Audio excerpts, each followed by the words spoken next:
Welcome to our channel. Today we how to backup Microsoft Dynamics 365 customer data with exports, full guide step by step clearly.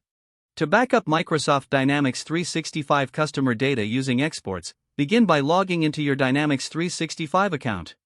Once logged in, navigate to the main dashboard. From the dashboard, locate the Advanced Find option in the command bar. Click on Advanced Find to open the search interface. In the Advanced Find window, select the entity for which you want to export data. Common entities include contacts, accounts, and leads.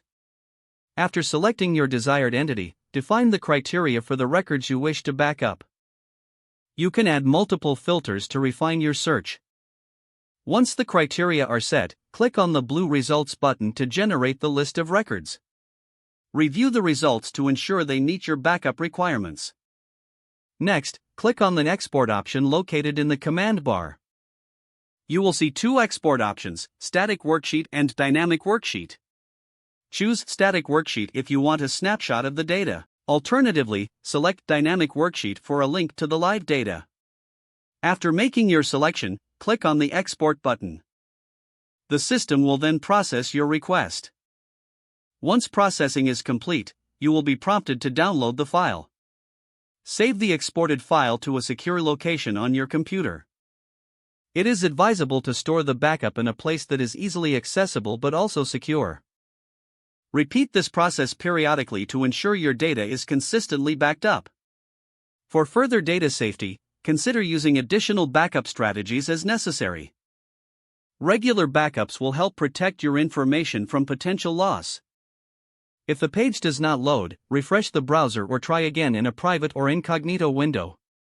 Make sure you are using the correct email address, then retype it carefully to avoid small typos. If your password is not accepted, use the Reset option and create a new strong password you can remember. Check your spam folder for verification or security emails, then complete any requested confirmation steps. Enable two-factor authentication if available to improve account security and reduce unauthorized access risk. After signing in, review your profile details so your contact information and settings are accurate and current. If you see an error message, note it down and try again after restarting your device and internet connection. Don't forget to like this video and subscribe to our channel for more step-by-step tech guides.